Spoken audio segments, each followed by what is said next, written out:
Ladies and gentlemen, welcome back to another photo mishmash. This one being broadcast live May 22nd, 2019. We're going to be talking about the redesign of the good old tripod. Look how much wasted space. Is that new one from Peak Design really something we should be talking about? We didn't even know that was wasted space, did we? No, we didn't. And as usual, I'm so glad to welcome my good friend and co-host Steve Skirch along for the ride today. Hey, Steve, how you doing? Good, good. How are you? I'm doing well. In chat room, I'd like to welcome you all. Thanks for standing by. We're starting 5 whole minutes late. We had a little audio glitch, but it's all settled out now. We're good to go. Beyond just the tripod, we're going to be talking a little bit about Lightroom and, of course, critiquing and editing your photos in Lightroom. If you're watching this and you're not a Photo Enthusiast Network member, well, then you don't get to send your photos in to get them critiqued and edited. It's a huge, huge benefit, and it's only just a teeny part of what we offer at the Photo Enthusiast Network. There's a link right down below this video to check it out. But thanks for joining us, and if you've got questions, put them in chat. Roy, who has gathered together our notes that we'll be sharing some topics from today, will be also gathering your questions, and we'll answer them at the end of the show. I had to catch up. I had to do that fast to catch us back up, put us, because we're so about the schedule here. Yeah. We're such a tight run show. That was impressive. You got that all out in pretty much one breath. Yeah. Yep. And I will just, we'll plug Photo Enthusiast Network from time to time because honestly, that's what the show is about. But I just want to put a little plug and a little jealousy that Steve continues to really see the responses every time you put out your Tuesday tip. Tuesday tips are these weekly emails.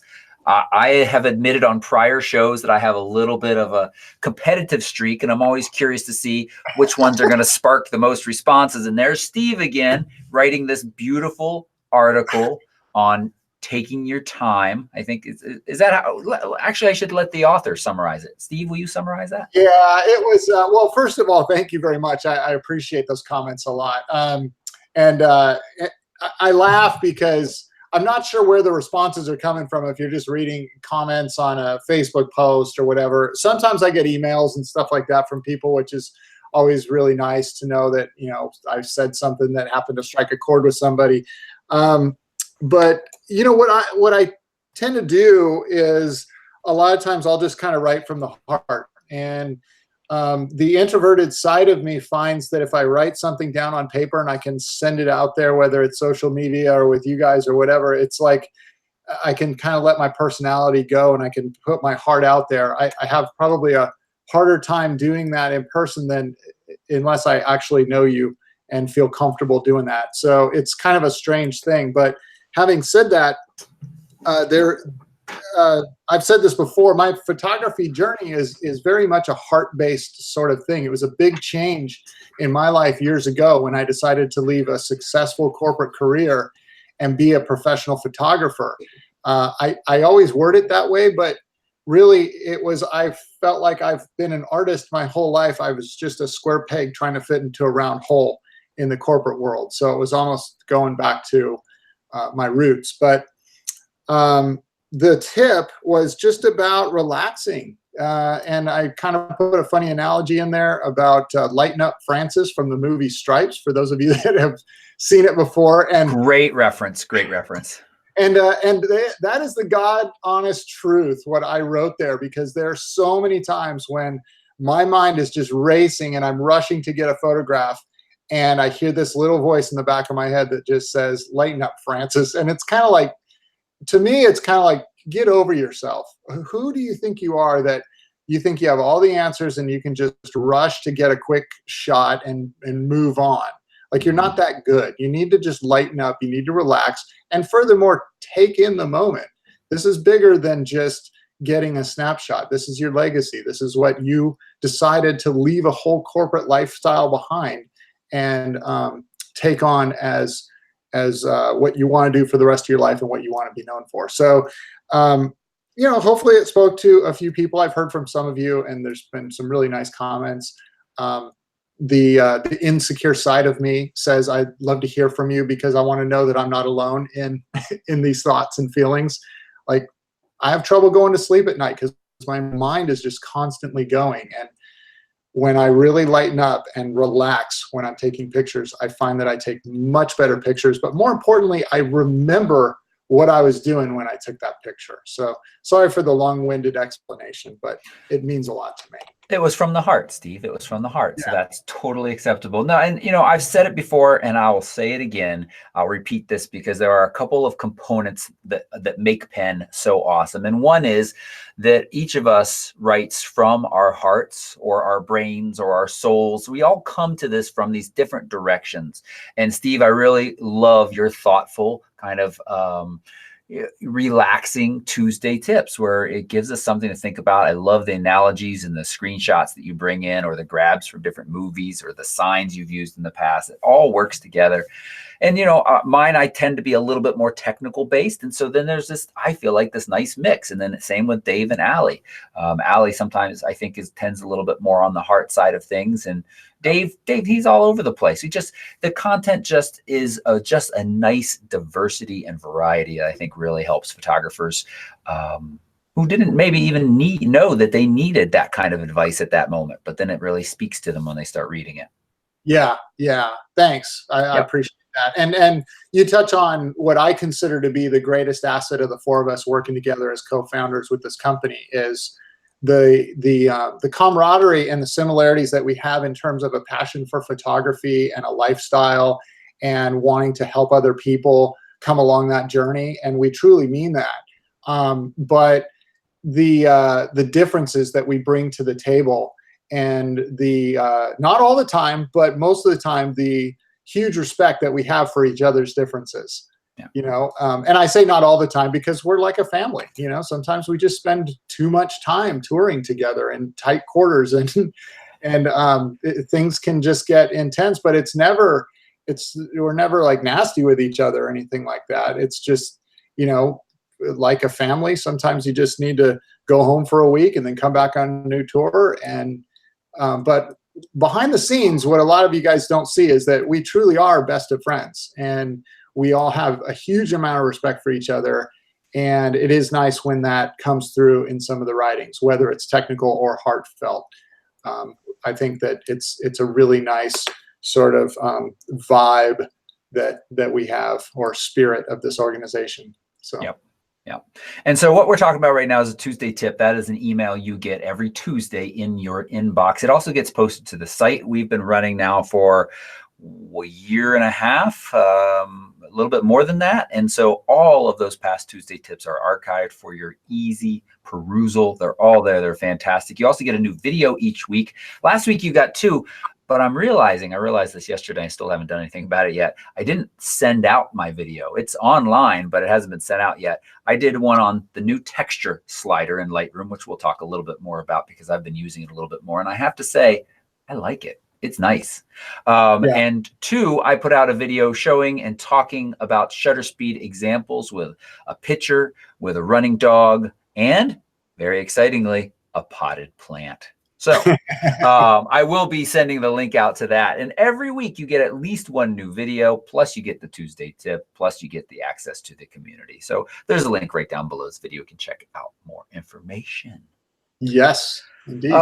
Other things to catch up on. 1, I saw Avengers. I'm just going to say that. And I liked it. I know, but we can't say anything more because I'm sure there's some people. I didn't know that you saw it as well. Last night. I wanted to bring that up, and not to talk about the plot at all, but just to say, hey, I finally saw it, because that came out when we were in New Zealand. That's right. And in fact, at one point, we were going to grab a client and kind of go sneak off and go see that one night, but we all just got too tired, I think. But yeah, it was good. It was really good. And I don't watch Game of Thrones at all, but I made a Game of Thrones joke in my Lightroom class this weekend, and it was funny. Half the class went, no, don't say anything. So we're not going to say anything at all. But I just wanted to throw that important stuff out there. But other important stuff, I put out my kind of newish series of videos. It's the 5x5, where I give you 5 pros, 5 cons on my channel about the Canon EOS RP. That's that super budget friendly Canon full frame camera. And to give you the gist, it's a very nice, likable camera, but they cut enough corners, and the fact that it itself is very light and very nice, but you're going to always be putting full frame lenses on, you know, it's not as great a deal as it seems. First off, it's not a bad deal, but it's just not as great as it seems. So, hey, I had a question about that video. Yeah. First of all, I love the 5 and 5. Oh, I think that format, like, keep going with that because it's kind of short to the point, and your points were awesome. They were spot on. You mentioned in the video that if you buy the RP, you also, and you've got a bunch of Canon EF lenses, you need to pony up another $99 for the adapter. Is that correct? That is correct. I was under the impression, and I'm only asking for clarification, didn't the RP launch with that adapter included?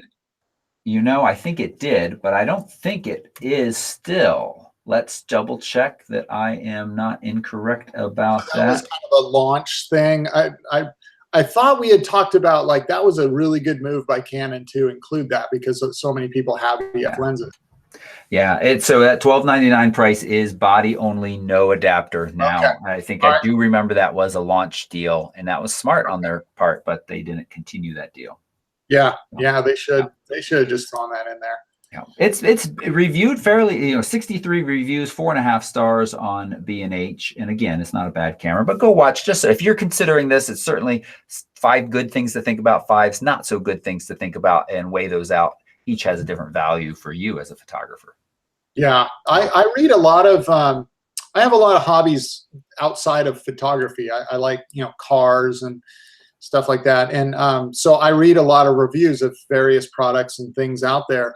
And anytime there's something that gives like pros and cons at the bottom of a write-up about something, I always tend to jump right to there, read the pros and cons. And if I need more, I go up and I kind of watch. And your video was a little reminiscent of that. It was kind of like, okay, here's a quick segment of 5 pros, 5 cons, and where it kind of fits in the camera world. And so that was, that was an awesome video. If people haven't checked that out, go check it out for sure. It's a Thank you. I will say the color is not the best. We're working on that. I'm not sure why it got a little off there. I look a little purplish reddish. Don't usually look that color. We'll fix that in an upcoming one. Coming up next is the A6400 5x5, and that will be followed by next week the Fuji X-T3 5x5. Ooh, I can't wait to see that one. And I tease a little bit for the Fuji. I say, I might have said this last week, it was actually kind of hard to come up with 5 negatives. I'll bet. And just a couple other kind of catch-up stuff. I just came back from a Yosemite National Park workshop with David and Allie and David Carr. We had a big crew on this. We had 22 photographers, and well, that included my mom, which if you don't follow me on Facebook or Instagram, I'm surprised that you're watching the show and you don't follow me in at least one of those places.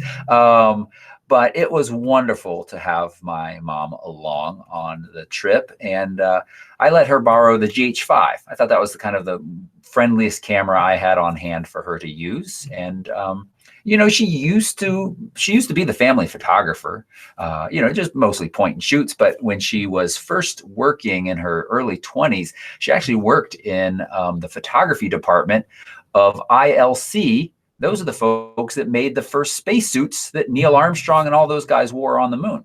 It's kind of cool shit. It's pretty cool. And she worked in the photography department, not photographing Neil Armstrong or anything like that, but documenting the seals on the suits and all of that stuff. And she was the developer and partly the photographer as well. So she took some great pictures. I was really happy with her, and she had a great time. And it was just really nice to have her along on that trip.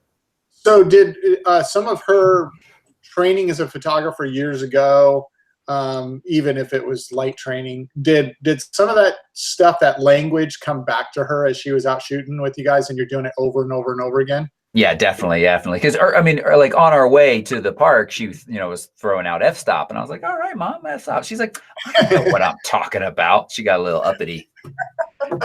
So my wife is very much that way. She took some photography classes, I think, in high school, and really enjoyed it. And she was, good at it from what I know, from what she talks about. And we go out shoot together, and it's like her confidence is so low until I start talking through some of this stuff. And about 10 minutes in, she's like, "Oh yeah, these are all the same terms that I used in my film days. I remember this. I remember how to work with light and how to adjust for exposure. And you know, it's weird because with digital photography, all the nomenclature and stuff, it's all film based. So yeah. For a lot of people, it just kind of comes right back. Yep, it transfers and it works. Yep, yep. Tim in chat asked, he was going to ask if I if she borrowed my camera or if I lent her one, and I just told you, but I just want to follow up and say that she wants the camera now. She said, you know, I kind of want my own little camera. And, you know, Chris does too. My girlfriend, I usually just let her lend whatever I have on hand. And she gets tired of having a different camera every time we go on a little outing because she does enjoy photography as well. And I hear that. It's tough though, because I kind of want to force her down this one path, but then let her choose what she wants. And, you know, it makes the most sense to be able to share lenses and things like that, I think. But we'll figure it out. Yeah, yeah. You should get her a Fuji GFX 100S. Yeah, that's the rumored to come, right? Well, it is coming supposedly. I think pretty soon. I mean, sooner than later. I saw kind of a prototype of that at Imaging USA, where I also held the GFX 50R, the range view finder camera that Brian Scanlon's picked up recently. And Julie Wilson had on our trip. Oh, she had one too? Yep. Oh, cool. Yep, and it was on the trip. Yeah. The 100S is going to be quite a camera. The specs are incredible, but it's also going to be quite a camera in terms of size. Not for the medium format world. It's going to be fairly compact, about the size of the 50S, maybe a little bit bigger. But so in the medium format world, it's relatively small. But I still, you know, the 50C, the Hasselblad that I picked up, I'm still just so impressed with the size of that thing and the fact that they were able to squeeze that sensor in there and the size of the lenses and how travel friendly it is. But it really is. Yep. Looking at Julie's and handling it some this weekend, it is kind of a brick. And she had the 32-60 lens on there, and it's a big That's lens. nice, though. That's nice that you get a range, a zoom lens. Hasselblad, that lens is still forthcoming. Yeah. And even though it's a 32-60, that gets you more like probably a 24 to 50-ish. Something. Yeah. Yeah. But it's a large camera. It's substantial, but for medium format, it's a great value too. So. Yeah.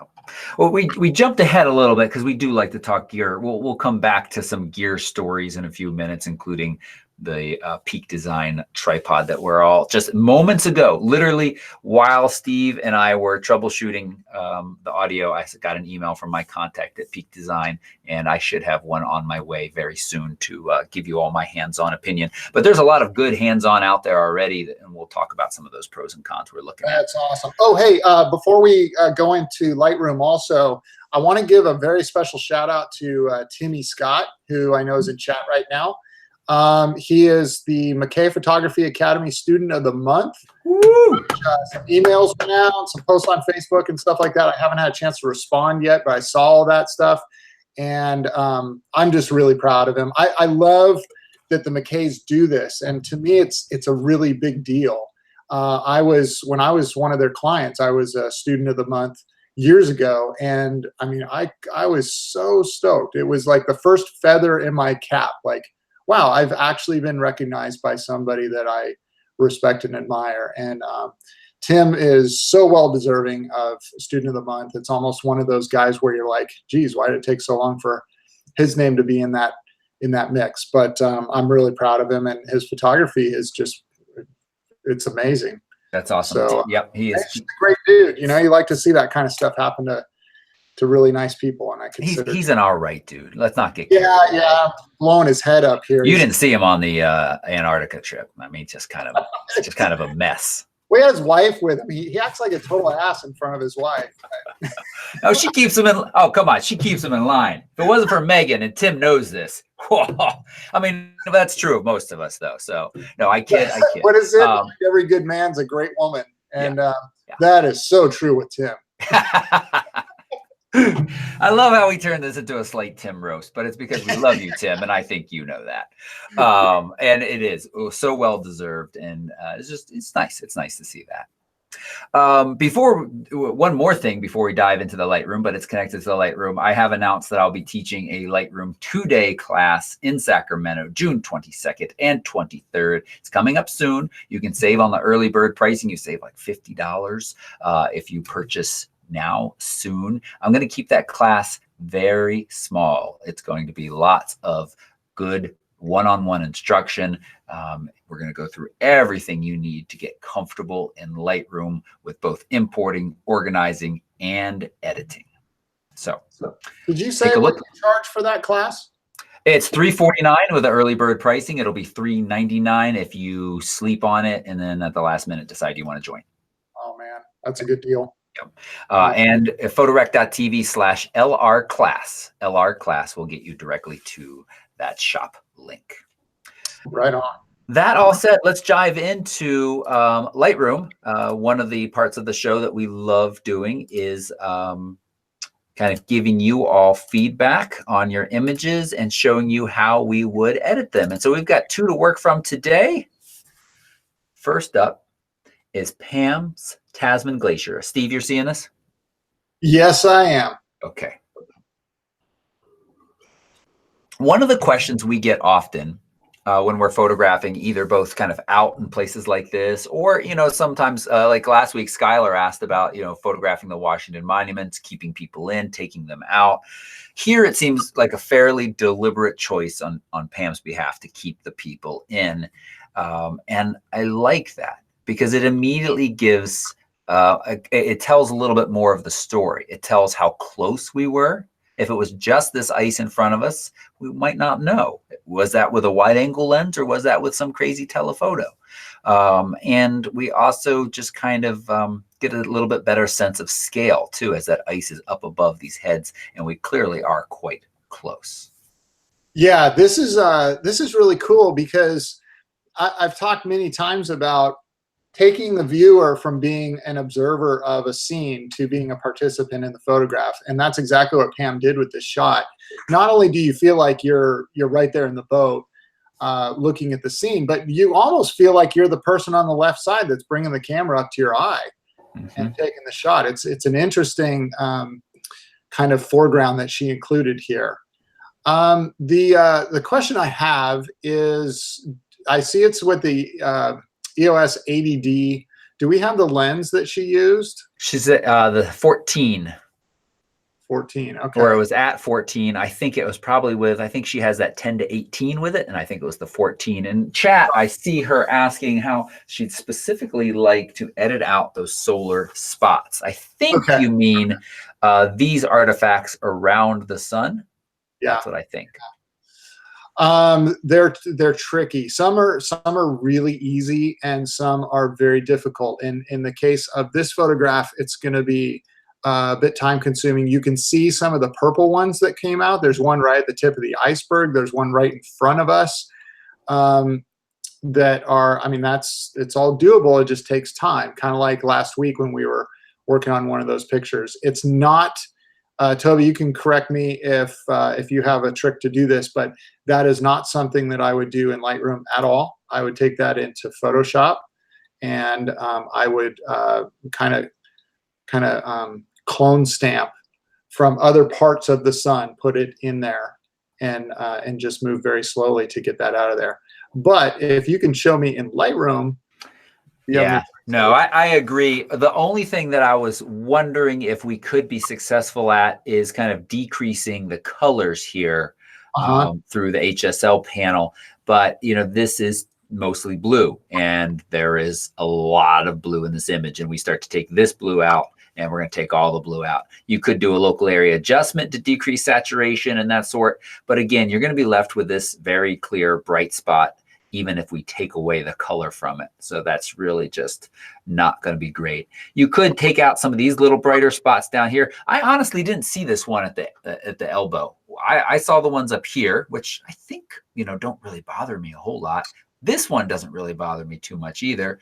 And Yeah. but these down here, because they're very bright, they kind of keep grabbing my eye. And this one amazingly looks exactly like a pause button to me.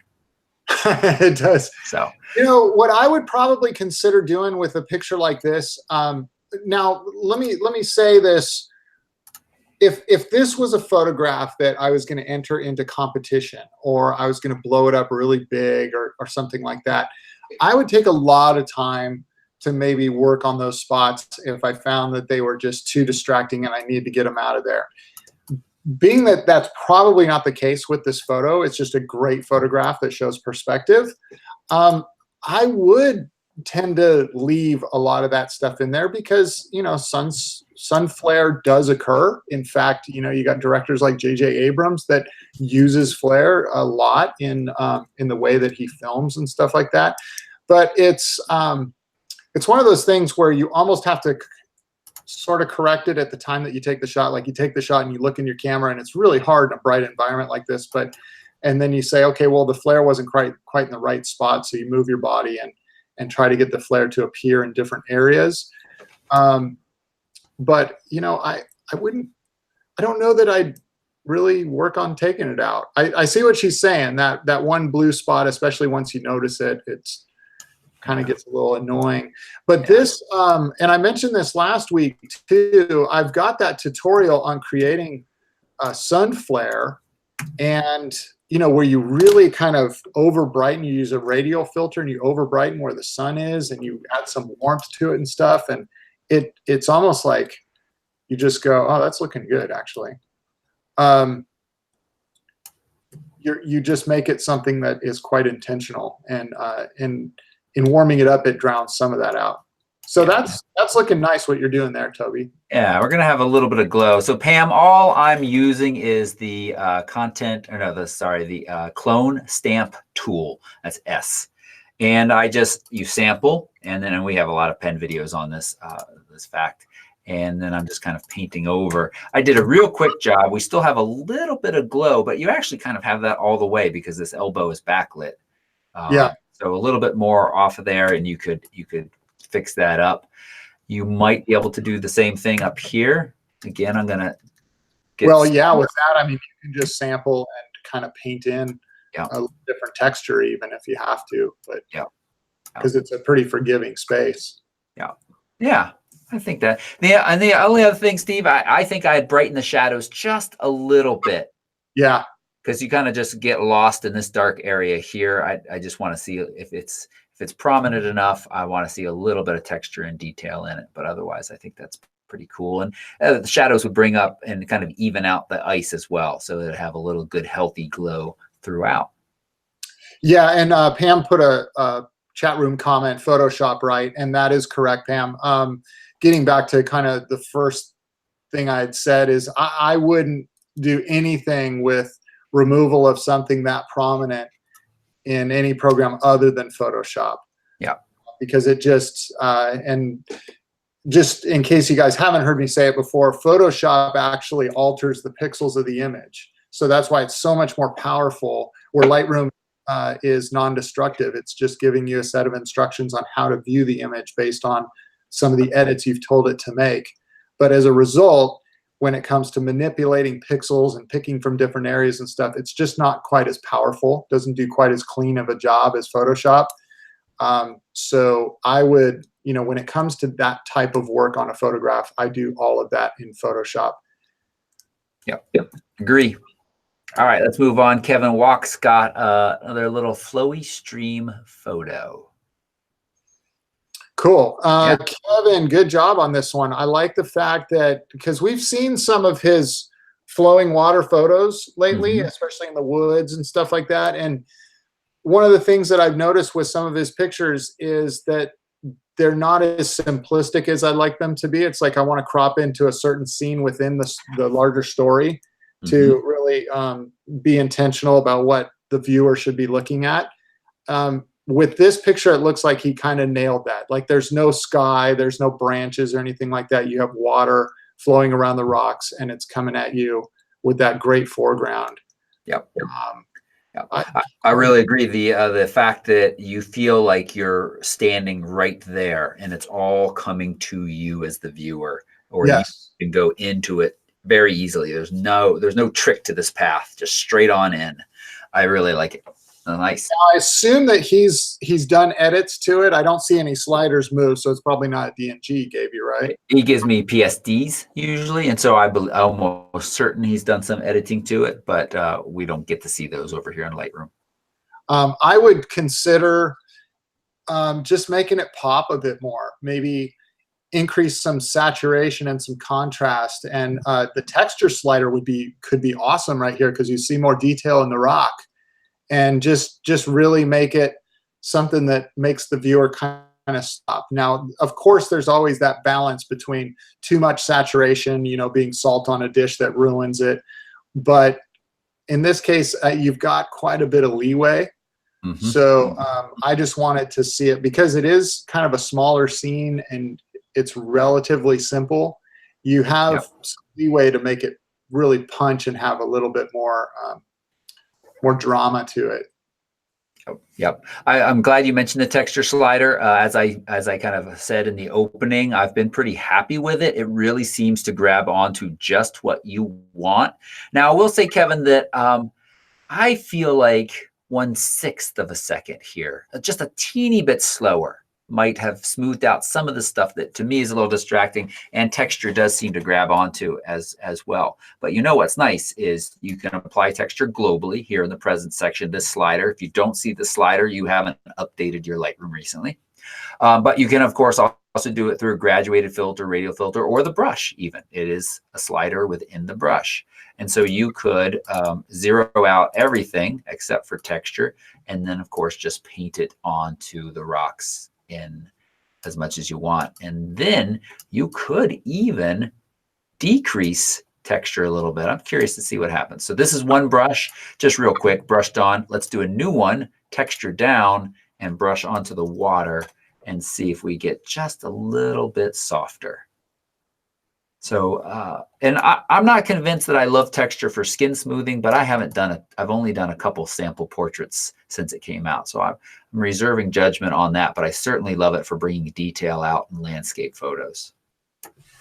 So let's just look at the before and after, just a teeny bit of difference that I think makes it pop a little bit more. Yeah, and Toby, go down to the vignette. I want to see what this looks like with a vignette. Slide to the left like a -10, -15, because you've got the waterfall centered, and I kind of like having some vignette on a picture like this because it's going to darken those corners, especially at the top. And at the bottom, it's fine because it's a little long in the bottom. You may consider cropping up, but it's not totally necessary, especially if you put a vignette in there. But I think that really helps draw the viewer into the middle just a little bit more, even though the brightness is there. It just really adds some dimension to it. I think you could come in too up here because you don't see any water up there. So you could come in a little bit tighter, somewhere around there. Yeah. That would work as well. Yeah, nice. Yeah, good shot, Kev. Okay. Thanks, Kev. And thanks, Pam, both for submitting images this week. If you would like to submit images and see us work on them, join Photo Enthusiast Network. There's a link right down below this video. Not only can you submit images to see us give you feedback and work on them in Lightroom, but you also have the forum, you have the Facebook community, which is an awesome, awesome group of people. And you have the image reviews 1 and 2. Or also, actually, image 1 is the forum. Image review 2 is the monthly image submission where you can win fantastic prizes from Bay Photo. Serious ones, big stuff. Serious ones, not just a little 4x6 in a clear plastic frame on your cubicle desk. Yeah. Yeah. All right. Let's dive into the news/gear section. And Chuck's question in chat right now is a great lead into this first question. Chuck is asking me, have I played with Capture One any more since talking about it last week? Because we really started talking about it last week. I mean, we've been talking about it off and on because it is a fantastic program. But we seem to talk about it a little bit more when we get a little more frustrated with Adobe. And Adobe was testing their $20 price maybe for what most of us pay just $10 for now. The news is they are back to displaying that $10 a month price for anybody buying into the subscription plan. And my personal news is no, I haven't used Capture One anymore at all. It's just I really'd like to. I just need to set aside some time, and I just feel like I'm just kind of repeating myself. I'm just so comfortable in Lightroom and happy enough, but I would like to be able to speak more knowledgeably about the others and really get a good sense. I know people seem to love the raw conversion that Capture One provides for you, but I find it so slow for me right now to figure out and work with that I haven't just done it yet. Yeah, yeah. Well, I've talked about this a lot. I'm super jealous of you folks that get to use Capture One and it gets all of your. I mean, with my Canon shots, I can use it, I suppose. But I'm shooting the Hasselblad so much these days, and it just won't support those files unless I strip all the metadata out, and I just don't want to do that.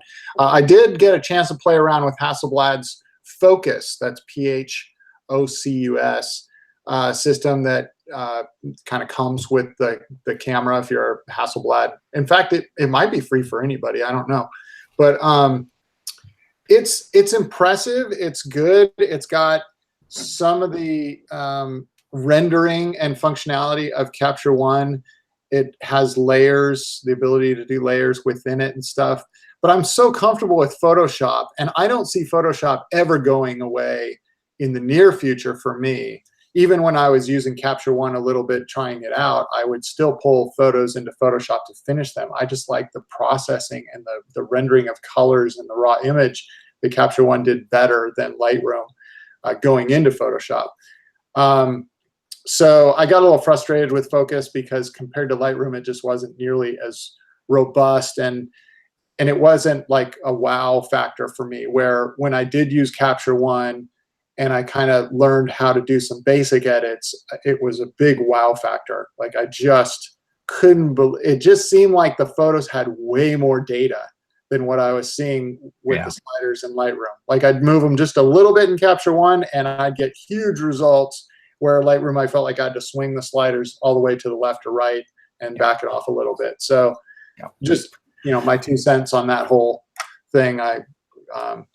And I should probably clarify, because I was kind of bad-mouthing Adobe last week, and I still feel many of those same feelings. I got a survey literally the day after we were talking about it, and I posted it to one of the Penn Facebook page or something, and I ended up taking the survey, but it had nothing to do with, you know, my experience in Lightroom or Photoshop or me being able to, you know, freely give comments or anything. It was just a multiple choice and how do I use my stuff and trying to determine, you know, what kind of user I am and that kind of thing. So I was, but you know, I'm still using Lightroom and Photoshop for the time being. I'm not.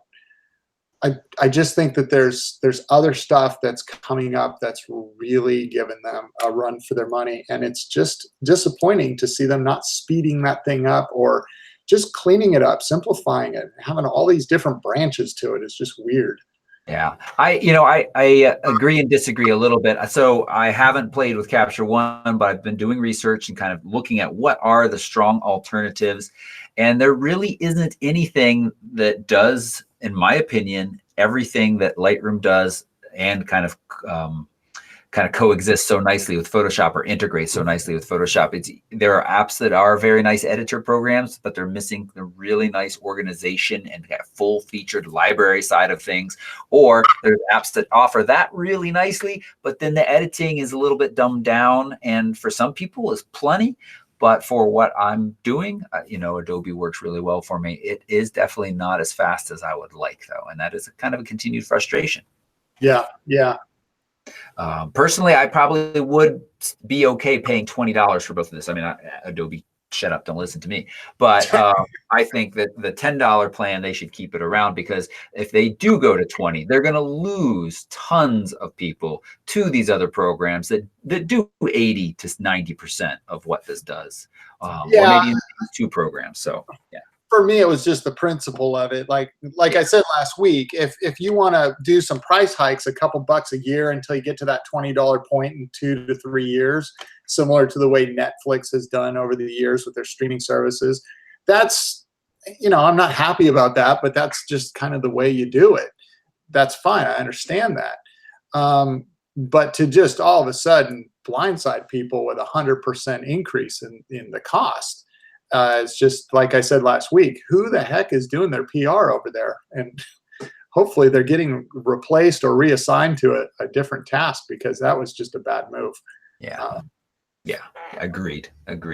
But other positive Adobe news, not to spend the whole time talking about them, but Adobe Rush is their lightweight video editor, and it is finally out on, I don't know why it's not on my thing. It is finally out on Android, and I installed it this morning. I've been trying it out. You do have to be a Creative Cloud member to access it. It just looks like my phone is really smudgy. It is good. It is a nice full-featured video editor on the phone that seems to work really well. So I'm happy, because Android-wise, there has not been any good video editing programs, in my opinion. All of them suffer from some either performance issues or lack of features, and this is good. Apple guys, don't you have some like built-in editor? I think there's something that's pretty impressive. Yeah, I mean, there's I don't know on any kind of pro level, like with Final Cut, I don't think there's any mobile dumbed down version of that, but there's iMovie that you can use on iOS, and I mean, I use that. I'm so basic when it comes to video editing, though. Years ago, I used to love doing those, family videos and stuff, making DVDs and burning those and stuff for people with menu systems and everything. But I've gotten so far away from that, I just don't really do any video stuff. So I'm probably the wrong guy to ask. But iMovie for me is just fine. Yeah. That's an Apple included program. Pretty easy to use. I can do what I want. Excuse me. Bless you. Thank you. But yeah, so mobile though, I just really don't do any video editing mobile. So yeah. Okay. Moving on to a piece of gear that we thought would never see any kind of redesign, or it's one of those pieces of gear where we just accept and use and don't really think a whole lot about, with a couple exceptions to, I'm talking about a tripod. That's what I'm talking about. I was trying to kind of slide neatly in there, but then I started rambling. So Peak Design, they've got a new travel tripod. And Steve, you actually posted about this, and I was so excited about it. I posted and didn't even know that you had already posted. And then later I saw your post, and I was like, that's Steve. Didn't even check to see that he posted it. I got to something before you did. That is amazing. I don't know how that happened. In my defense, I was, oh no, we were off the workshop by then. Okay, anyway, so here it is. Here's a quick look. And Peak Design, of course, is the company best known for their messenger style bag and their backpack bag and their straps and their capture clip. But probably most people know them for the messenger bag. That's when they really started to take off, I think. So the big selling point here is just how slim and compact. Here's a top-down view. A traditional tripod on the left, it seems like it's almost exactly the same one I have on the table. And on the right, you don't see any of those legs that stick out under the head. It all fits so nicely together. And you look at the little, it's the kind of lever lock legs, how neatly that all fits together. It's about the width of a Coke can is what they're saying, or about the diameter of a water bottle, I guess is maybe a little bit more accurate, and quite nice. It looks nice, as most of Peak Design's stuff does. I've got a couple reservations. Steve, let's hear your thoughts first. Okay. I'm actually really excited about this because I need a new travel tripod, and I've been trying to figure out what I want to get. And quite frankly, I'll probably end up getting this one. Probably just wait till it comes out. Just stick with what I have. for a number of reasons. Number one, I wanted lever releases instead of the twist on the legs because they're quicker and you know that it's locked down. That the twist releases have been driving me absolutely crazy over the last few years. I have a really good tripod. It's Enduro, but I'm hard on my tripods. We travel around the world in these crazy weather environments and stuff like that. And so just over time, they've gotten compromised, and I'll tighten it down, and then I'm sitting there shooting, and all of a sudden one leg starts to sink, and it's not sinking into the ground. It's just the thing isn't working. And I literally have to wrench it with my hands super hard to lock it down. So that's been driving me crazy. So I said my next tripod, I'm getting the lever releases. Not to mention the speed of just being able to unclip all 4 of those at once. Boom, throw it out, clip them down. You know they're locked down, and you're good to go. So the tripod legs themselves, I think they're absolutely genius. And like I said at the beginning of the show, it's just one of those things where you see it invented and you're like, duh, why is it taking us this many years to come up with this design? So I think it's brilliant. There are things that Peak Designs does that I appreciate the design, but I don't like the product, like their backpack and the capture clip and stuff like that. My only real reservation, it's the ball head. I'm kind of up in the air about. I don't know. I like the way it packs down. I like the fact that you can use your Arca Swiss plates. You don't have to use their proprietary plate, because I didn't like that thing at all. You know, and I like the fact that you can buy a universal mount to use a different ball head if you want. I think that's very smart of them. So I think they've covered a lot of bases. The center column, I do have a concern with. It just looks really narrow, and I always consider that to be the weakest point of the tripod. But I don't know. They engineer their stuff pretty well. So. Yeah, I'll say. So you've touched on a couple of the points. I think it looks really nice. I think it's going to be a decent tripod. But my main concern is, one, to move the head, you do have to put up the center column. Right. There's no way to avoid that, and that center column does look a little puny. I think overall it is going to be quite stable. Its weight, its total weight, it can hold is 20 pounds. The total weight of the carbon fiber is 2.8 pounds, which is lighter. The lightest I can get my tripods, I've got a carbon fiber Me Photo on the desk in front of me, just about 3 pounds when I put the smallest head on it. So another almost quarter-pound savings there. That's nice. You know, and a tripod is one of those things that I do like to have with me pretty much all of the time. And the Platypod is good, but there are certainly times where being setting up so low to the ground really doesn't work, and having a real tripod along is nice, and it compacts down really low. I'm curious to see, how does it perform with other plates than Peak Design? Sure, it says it's Arca Swiss compatible, but with my Spider holster, which is the plate that's on the bottom of my camera most of the time, and I'm not willing to give that up, how does it perform? And also the way that the kind of quick release for that is really cool, but then having to twist to lock it, and that twist is kind of in the same place as you twist to do the whole ball head. Yeah. So they make a big deal about, you know, and I agree, you know, I think most things have more knobs than they need. Oh, I'm off the screen, aren't I? Let me stop sharing a sec for a sec. You know, our Acratech, you know, I don't ever use this extra tension knob. This is the one that lets me do the ball head. This is the one that lets me do the panning. And then this one is the one that lets me set the amount of tension to do this. No, just set it at, you know, just put it at some medium value, and then let me change that, I think, personally. No, I agree. The tension knob actually drives me a little crazy, because I always end up spinning it, and then I have to unwind what I've done. So I wish they could get rid of that. Yeah. So the fact that they're getting rid of that, but then the fact that they have two kind of similar, but you know, again, as I said, mine hopefully will be here very soon, and I will be able to tell you what I think about it. Well, go ahead. One of my thoughts as it relates to the raising the column is, I'm not a big fan of that. However, you see how you've had to pack yours up, right? So in order to pack up that Me Photo, which is a great tripod, my wife has one, and virtually every client of ours has one. You have to raise the column and you got to flip the legs around, and it's just, it's fine.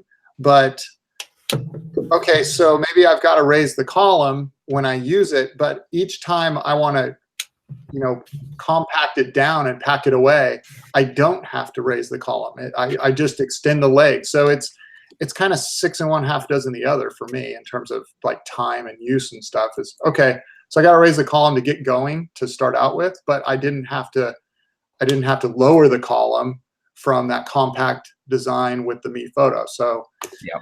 Yep, fair point. I will say that I really only flip the legs around when I pack it in a suitcase. Otherwise, it does sit in my side pocket of my bag like this most of the time. I do think they've done some really smart things, as we kind of said in the opening. The ultimate reservation, though, is $600 after the Kickstarter is over. Basically, $500 now, $479 if you get in on the Kickstarter.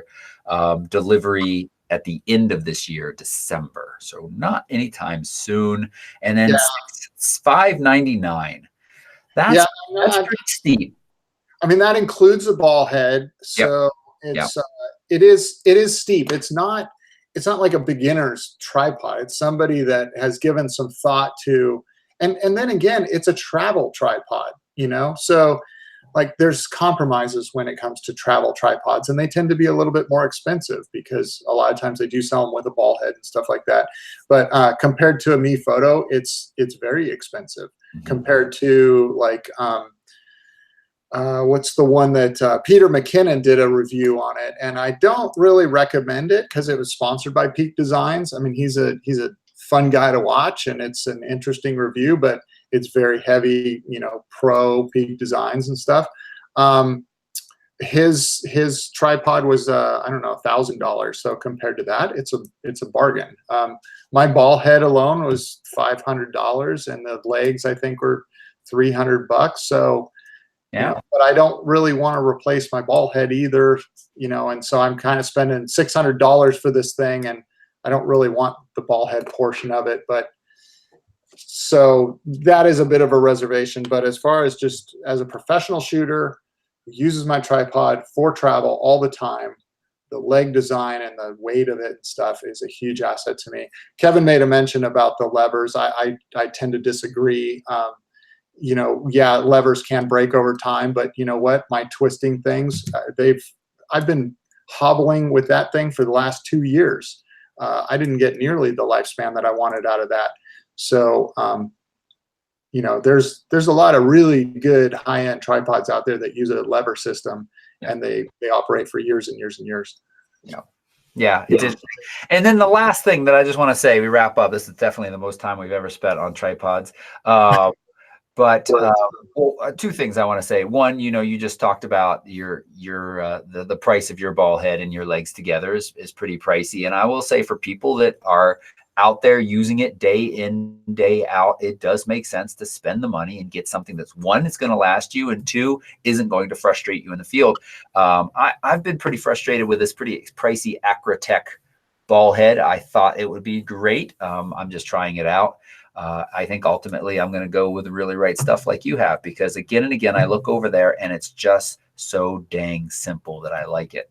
So they're pricey, and I bulked for a long time, but I'm just getting tired in the field of messing with cheaper tripods. There's always some little thing that slows me down and frustrates me. Yeah. Well, and that one that you have on there, that wasn't a cheap ball head. Right? No, it's not. It's not. I'm only really having one issue with it, and it may be the plates I'm using, but I don't think so. That is that the sticks, look, you can kind of see it popped. It's stuck in, and when my camera's in it, then I can't get my camera off even after I've loosened it. And then I have to get a little tool. Like right now, it's letting me do it with my fingers. But out there in the field, for some reason, something jams it. And then I have to wedge a tool in there to get my camera out.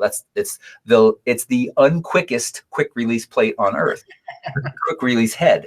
So that might be a little flaw. Maybe I squirt a little WD-40 in there, but I mean, that's not something I want to do. I love the look and engineering of it, and it is fairly lightweight for its size and its kind of power. what it's able to crank down and hold in place. But that sticking has really bothered me. I need to reach out and follow up with them. But the last thing that I'll say about it, we will move on, is Kickstarter. Why? Why do they have to do a Kickstarter? I know. They're a company selling products all over the world. They have stores. They're in stores. They sell online. Just sell it. I don't know. Yeah. I mean, they've got the money. I was even reading their FAQs. It's like, where does the extra money go? Because their goal was, I don't know, $500,000, and they hit 2 million yesterday. And they got this thing running until December. I mean, come on. So what do you do with all that extra money? And they say, you know, they invested and stuff. Well, at this point, Peak Designs has, I'm sure, gotten so big and successful, they can just make a product and go with it. I mean, you know, yeah, they're just a testament to Kickstarter, and you know, it's good marketing for Kickstarter to have a company like Peak Designs. I get it, but you know, they're kind of beyond that now. Yeah. And also, I know people have been talking about a update to this. Sorry, we're still talking about it because it's revolutionary, folks. I haven't seen anything about a add-on that you could put your own heads on. Where have they talked about that? Oh, it's a $30. So there's a couple things on the top of the plate. The safety pins are removable, so you don't have to use. So you can use whatever Arca Swiss plate or your L bracket and stuff like that. But it's a $30 add-on. I think it's in the FAQ section. Okay. $30, and you get a plate that fits on there, and it's a universal to mount your own ball head with I think it's a 3/8 thread or something like that. Yeah. Okay. Got it. Okay. Now, interesting. And the spike feet and the universal head adapter. Okay. All right. Okay. Yeah, I'm curious. I'm going to reserve judgment until I get my hands on it, but I'm curious. I will say that Peak Design in the past has been, well, one to follow up with the Kickstarter. I don't think they're going to fail on this, though. I know some people have brought that up. It's a Kickstarter. It might fail. You'll never get your product. About 1 in 10 Kickstarters fail. Obviously, they've been funded, and they're a company that knows how to bring a product to the market. So I wouldn't worry about that, so to speak, but just the kind of whole... This feels a little funny. That's why I bring it up more than anything. But, oh, shoot, I totally lost my other train of thought of what I was going to say. Oh, their everyday backpack. I haven't met a single person that like it. It's cool looking, but man, I personally just find it to just be a mess. We've had 2 people on workshops in the last couple of months that both had it. Both were quite unhappy with it. It's not cheap either. I mean, people have been, it's a great looking product. Every time I see it, it just frustrates me because I think design wise, it looks really cool and simplistic, which I like. But the functionality of it, I watch people fumble around with it, and it just kind of drives me crazy.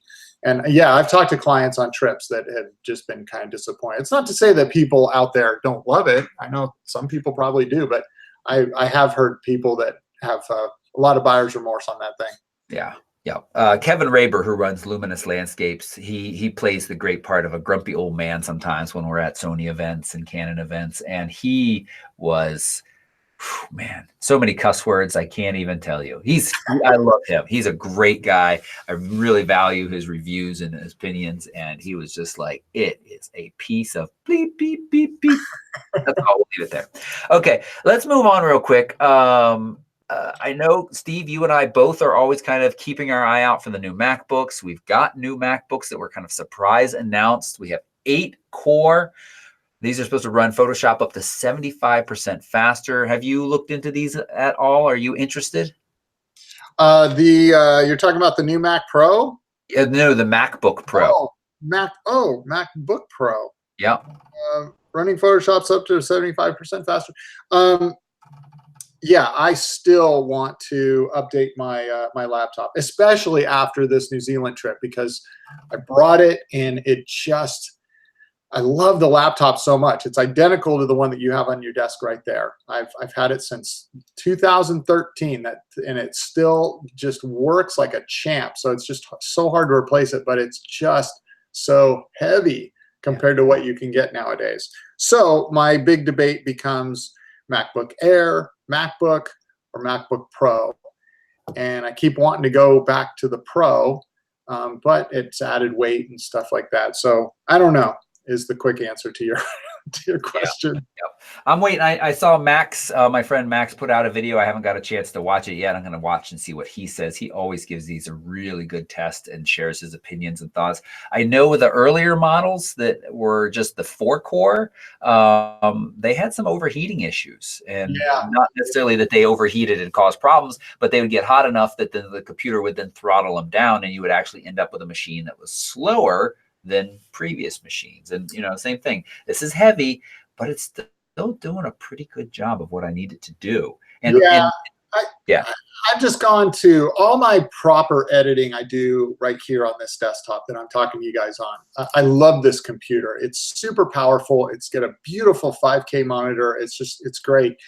And so when we're out on trips, I want to bring the laptop because I want to do some editing and stuff.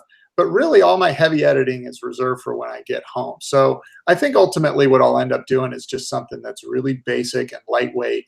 And I'll use an external drive for storage. And, just the weight and size is probably the most important thing for travel when it comes to a laptop. If it was my primary computer, or maybe I was hooking it up to a monitor at home or something, I'd give more attention to something like this. But I don't think it's for the product for what I need. Yeah.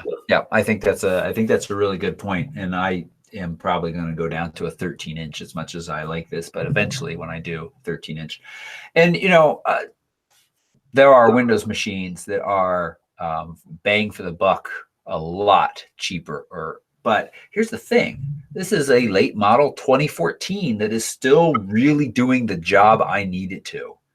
So that speaks pretty highly to the longevity. I struggle to find that same longevity on the Windows side. Plus, then, of course, no offense, but Windows 10.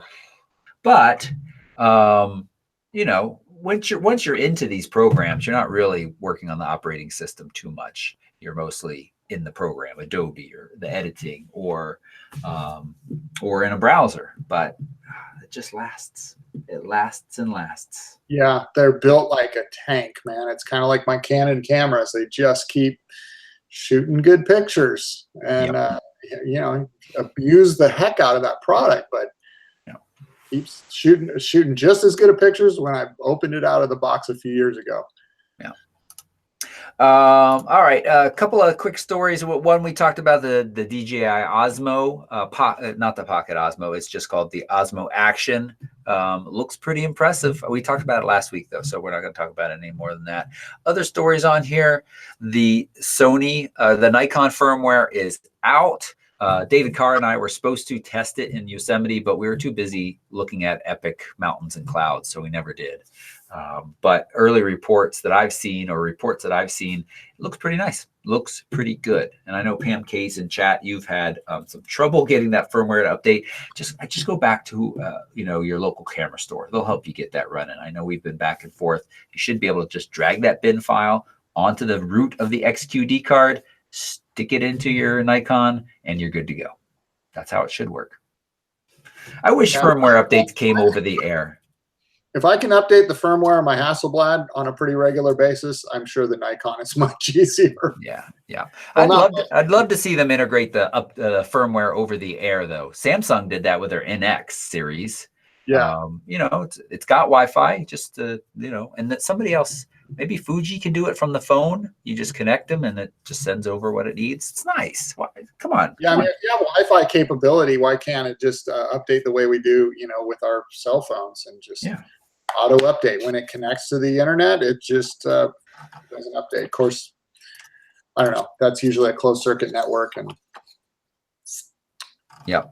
I think we're going to wrap up. We're not going to hit these other articles except to say SLR Lounge has one that is called "Your Social Media Accounts Are Not Your Portfolio." That's worth reading, and that also just lets me put in a plug for Squarespace. Squarespace.com/PhotoRecTV. You can save 10% off your first purchase.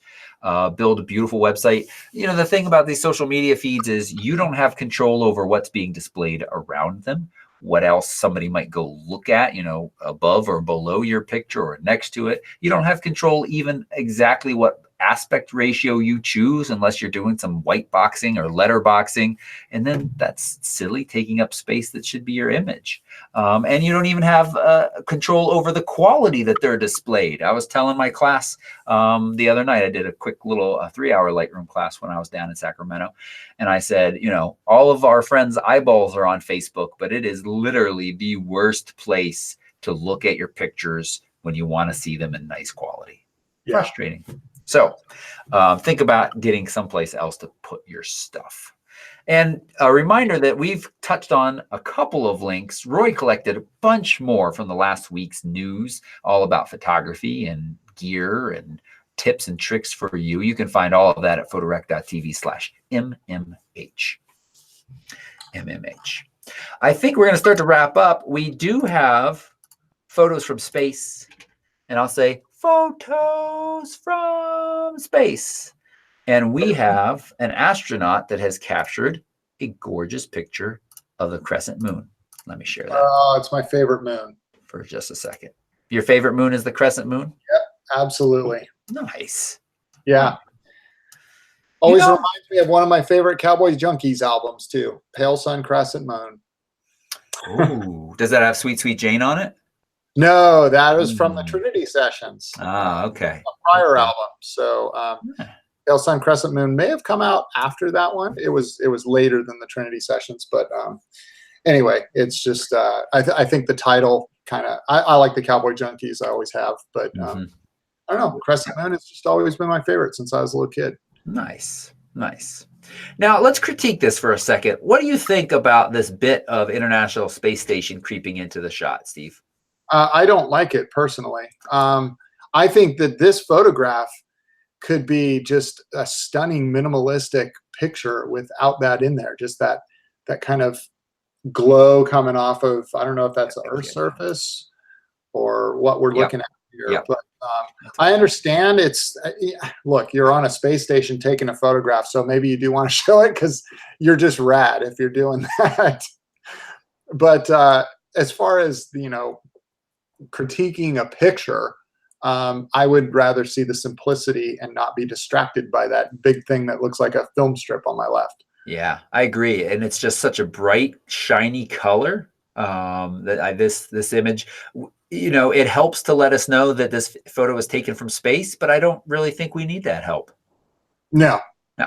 Yeah. Okay. All right, NASA, you did an okay job, but you should have submitted that to us first. Seriously, I mean, NASA should be part of Penn. They should put that in the discussion board or the Facebook group, and then we can talk about entering it into option 2 for competition. That's right. Space station in there, though. That's right. All right. Well, we are going to start to wrap up. Thank you so much, everybody who spent your time with us today. If you haven't hit that thumbs up, go ahead and take a moment and hit that thumbs up button. And if you've got questions, well, it's too late to get the answers live, but you can put them in the comments down below. I'll be watching for the next couple of days, at least, in answering your questions. But of course, if you want to join us at the Photo Enthusiast Network, you can do that and get your questions answered pretty much anytime. We're there for you, along with all those resources we have. Chat room, thanks for hanging out with us. Steve, thank you so much for hanging out with us. Don't hang up right away, though. We got to talk Avengers after this. Oh, yeah. Okay. All right. Thanks, everybody. Great. All right, everybody. We'll see you again. I think next week is all normal, all good. Yeah. Next week should be good. Yeah. We'll be back here chatting tripods and hopefully not as well. Maybe if I have it by then, I will. We will be chatting tripods again. But it's nice to move on and talk about other things like lenses. I don't know. Yeah, on a side note, I definitely want to know your thoughts on that tripod. So if you want to talk about it on the show, I want to talk to you offline about it because I don't want to give my money to Kickstarter, though. Yeah, I will say this Peak Design has, I mean, come on, look at how well they have covered the gamut of all of the media. Everybody's talking about it. Even The Verge, which doesn't really usually cover, you know, video or something like a tripod. So yeah, they've done a fantastic job of getting the word out there. Yeah, I'm going to redesign the Pet Rock and introduce that on a Kickstarter program and see how it does, because it's the simple things that get a redesign that seem to get people talking. I like it. I like it. Pet rock. We're looking out for it.